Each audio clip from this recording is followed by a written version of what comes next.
நமக முருகாசரணம். இன்றைய பதிவு வராகி அம்மன் வழிபாடு. தஞ்சை பெரிய கோவிலில் வராகி அம்மன் வழிபாடு சிறப்பு வாய்ந்தது. பெரிய கோயிலை கட்டிய மாமன்னர் ராஜராஜ சோழன் போருக்கு செல்லும் முன்பு வராகி அம்மனை வணங்குவதை வழக்கமாக வைத்திருந்தார். மாமன்னர் ராஜராஜ சோழன் இந்த அன்னையின் அருள் பெற்றுதான் எந்த செயலையும் தொடங்குவார். இங்கு வராகி அன்னை தனி சன்னதி கொண்டு வீற்றிருக்கிறார். வாழைப்பழம் படைக்கலாம். மாலை நேரத்தில் வராகி அம்மனுக்கு கிழங்கு வகைகள் படைத்து வழிபாடு சிறப்பாக நடைபெறுகிறது. சக்தி பீடங்களில் ஒன்றான திருவானைக்காவல் ஜம்புகேஸ்வரர் கோவில் வராகி பீடமாக போற்றப்படுகிறது. தஞ்சாவூர் பெரிய கோவிலில் கும்பாபிஷேகம் நடைபெற்ற நிலையில் வரம் தரும் வராகி அம்மனை பற்றி பல சுவாரஸ்யமான தகவல்களை தெரிந்து கொள்ளலாம். சப்த கன்னியரில் ஒருவரான வராகி அம்மன் திருமாலின் வராக அம்சமாக கருதப்படுகிறார். இவர் வராகம் என்னும் பன்றி முகத்தையும் 8 கரங்களையும் உடையவர். பின் 2 கரங்களில் தண்டத்தினையும் கலப்பையையும் கொண்டவர். இவர் கருப்பு நிற ஆடை உடுத்தி சிம்ம வாகனத்தில் அமர்ந்திருக்கிறார். கலியுகத்தில் கண்கண்ட தெய்வமான வராகியை வணங்கினால் பகைவரை அழித்து பக்தரை காத்திடுவாள். கொடிய ஏவல் பில்லி சூனியத்திலிருந்தும் காப்பாற்றுவாள். நினைத்த காரியம் நிறைவேறும். திருமணத் தடைகள் விலகும். புத்திர பாக்கியம் கிடைக்கும். காசி நகரத்தில் வராகி அன்னைக்கு மிகப்பெரிய கோவில் உள்ளது.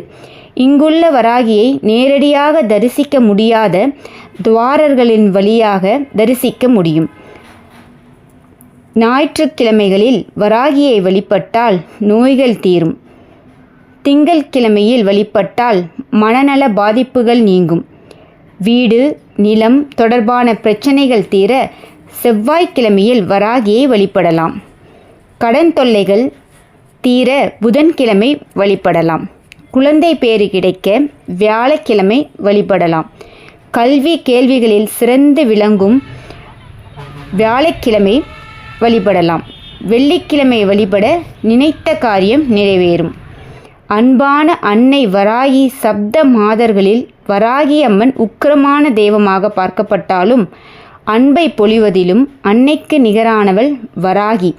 காயத்ரி மந்திரத்தை ஜபித்து வணங்கினால் கேட்ட வரங்களை கொடுப்பவள். வராகி அம்மன் ராஜராஜேஸ்வரி அம்மனின் குதிரையை தலைவியாகவும் பத்மாவதி அம்மனின் காவல் தெய்வமாகவும் சப்த கன்னியரில் ஒருவராகவும் அறியப்படுகிறார். அஷ்டவராகி, மகாவராகி, ஆதிவராகி, ஸ்வப்னவராகி, லகுவராகி, உன்மத்தவராகி, சிம்ம ஆரூடவராகி, மகிஷாசுர வராகி, அச்சாவாருடவராகி என 8 வராகிகள் அழைக்கப்படுகிறார்கள். இந்த 8 கோயிலையும் உள்ளடக்கிய அஷ்டவராகி கோயில் சாலாமேட்டில் அமைந்துள்ளது. உலகிலேயே வராகி அம்மனுக்கு அமைக்கப்பட்ட முதல் கோவிலாக கருதப்படுகிறது.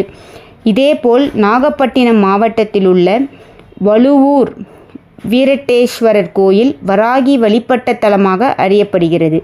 கடலூர் மாவட்டத்தில் உள்ள நெல்லிக்குப்பம் என்னும் ஊரில் சப்த மாதர்கள் கோவில் உள்ளது. இங்கு வராகி அம்மனுக்கு பஞ்சமை திதியில் பூஜை மற்றும் மகா யாகம் நடைபெறும். இழந்த செல்வம் திரும்பி வரும். வராகி அம்மனுக்கு 8 சனிக்கிழமைகளில் காலை 6 மணியிலிருந்து 7 மணிக்குள் அல்லது இரவு 8 மணியிலிருந்து 9 மணிக்குள் மண் அகலில் கருநீல துணியில் சிறிது வெண்கடகை இட்டு முடித்து அதில் நல்லெண்ணெய் விட்டு தீபமிட்டு மனதார வேண்டினால் இழந்த அனைத்தையும் திரும்ப பெறலாம். கோவிலுக்கு செல்ல முடியாதோர் வீட்டிலேயே வராகி அம்மனின் படத்தை வைத்து தனி பரிகார தீபமாக ஏற்றி வந்தாலும் இழந்த செல்வங்களை பெறலாம். வேண்டிய வரம் கிடைக்கும். ஆனி மாதத்தில் ஆஷ்டா நவராத்திரி வழிபாட்டின் போது பஞ்சமி திதியில் வராகி தேவியை வழிபடலாம். மாத பௌர்ணமி அமாவாசை மிகவும் சிறப்பானது. வராகி மாலை படித்தால் அனைத்து துன்பங்களும் நம்மை விட்டு அகலும். இரவு 10 மணி அல்லது 11 மணி அளவில் மந்திர உச்சாரணம் செய்ய வேண்டும். வராகியை மனமுருகி வேண்டினால் கேட்பவை அனைத்தும் கொடுக்கும் தெய்வமாக நின்று துணை நிற்கும். வெற்றி தரும் நாயகி வராகி அம்மன். வீரநாதி மகாசேனா, பஞ்சமி என பல பெயர்களை கொண்ட இவள் துர்க்கையின் படை சேனாதிபதியாக இருந்து வெற்றியை மட்டுமே ஈட்டியவள்.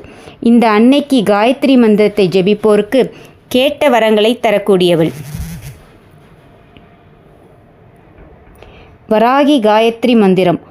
ஓம் ஷாமலாய வித்மகே ஹல அஸ்தாய தீமகி தன்னோ வராகி பிரச்சோதயா. இந்த மந்திரத்தை தினமும் 108 முறை ஜபிப்பது சிறந்தது. இந்த மந்திரத்தை ஜபிப்போருக்கு எதையும் சாதிக்கும் வல்லமை உருவாகும். மனதில் தைரியம் பிறக்கும். கேட்ட வரங்கள் கிடைக்கும். நன்றி.